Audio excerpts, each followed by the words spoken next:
one of which is the Cobb Shop, which is supposed to be demolished.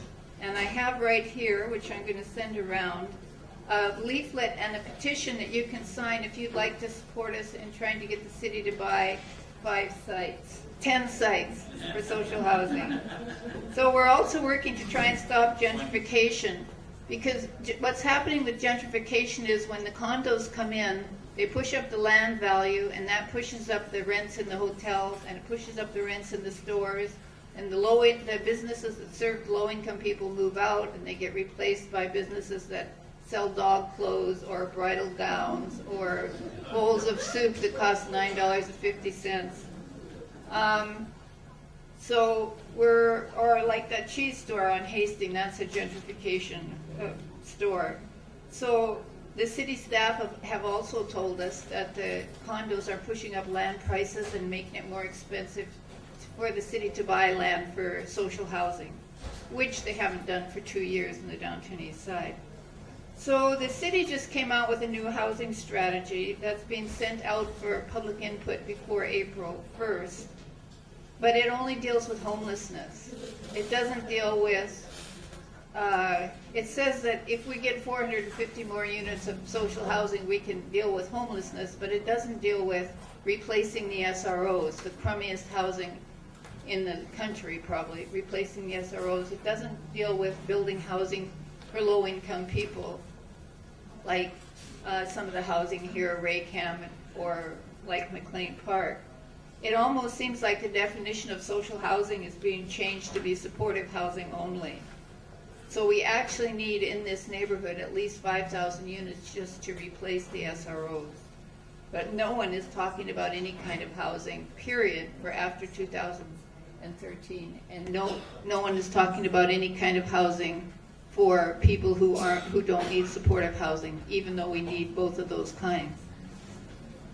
So the problem is way bigger than the city paints it. And we also are struggling to get the feds in the province to come up with the dough for social housing to actually build the buildings. Now, Libby Davies, our MP, has a bill that's, are you going to talk about this? A little bit, but okay. Go ahead, I'll just say that there is a lot of support on the federal level for our national housing program, which is what we desperately need, that would build, say, 20 or 30,000 units of housing across the country. And there's 3 parties, the majority of parties actually support it. The problem is just getting it through this conservative government. And with the two provincial leadership candidates, this is a great time to push both parties at the province to come up with, to promise that they're going to build more social housing. And with the city municipal election coming up in November, this is a political time like you don't see very often. You only see it, a few times in a lifetime, where there's 3 levels of government that you can push all at the same time to try and get what we really need, which in this case is more money for social housing. So I'll just leave it there. And if you are the last one to sign the petition, whoever is the last one to have the petition, could you return it to me? Thanks. We're going to go right to Darcy Bennett, and because we're running low on time, we're not going to go to a question and answer period, but if you do have questions, all 3 of them will be available to speak to, so go ahead, Darcy. Hi, so I'm Darcy. I'm with Pivot Legal Society. Sorry, can you hear me? Okay. So when I was preparing for today, I kind of came up with a list of numbers and facts and figures and problems, but then I sort of realized that probably everyone who's here today recognizes that we have a housing crisis. The United Nations has recognized it. Politicians have recognized it. And that it's happening in this community. It's happening if you look at it on a citywide level or a region-wide level, provincially or federally. So what I wanted to talk to you a little bit today is just about the work we've done at Pivot around housing over the last year, and how we've shifted from a really strong focus on the downtown east side to really focusing on a federal housing strategy, and now sort of bringing it back and realizing how do we find that sort of symbiosis between working on the national level to make sure the communities have the resources that they need to build the housing that we need, and really making sure that local needs are looked after, because while overall across the country we do have a housing crisis, the needs are really different regardless of where you go. So for those of you who don't know much about Pivot, we started 10 years ago, and sort of the underlying premise of what we do is just the idea that the law has potential to be used as a tool to improve the lives of people who maybe haven't had much access to the justice system in the past. And we take very much a sort of client-solicitor relationship to our work, where we talk to people who are experiencing poverty, who are experiencing homelessness, and try and get direction around what would improve their situation. And so our work has really been about listening for emerging issues and solutions from people who are impacted. And while most of our work has always been centered in the downtown east side, the idea was always that there would be a broader implication for the type of work we were doing down here. And so when Pivot started 10 years ago, our work wasn't really focused on housing at all. It was mainly focused actually on the issue of policing. And then the SWAT at Woodward's happened in 2002. And our office happened to be close by, and some of our lawyers got really involved with providing legal support there. And what really became clear in that time was that housing was so foundational to any of the other issues we were working on, whether it was child welfare issues, policing issues, addiction issues. Really addressing housing first was really important. So from 2002 to 2009, a lot of our work is actually focused on housing, particularly on improving conditions in SROs. Sort of looking at that graph, you can see that the problem continued to get worse through that time. And we really had a heavy municipal focus in a lot of our work, and had some success there, particularly with the latest government around standards of maintenance bylaw being enforced, shelter closures. And what we realized, though, is that the more work we did, we took on cases, we took on hotel closures, we took residential tenancy cases forward, and yet, as you can see from the graph, the number of homeless kept going up. We kept getting the same types of calls again and again. And we started to recognize three things about a year and a half ago, and recognized that several elements really needed to be added into our campaign. And that in many ways, there were limits to what the city could provide.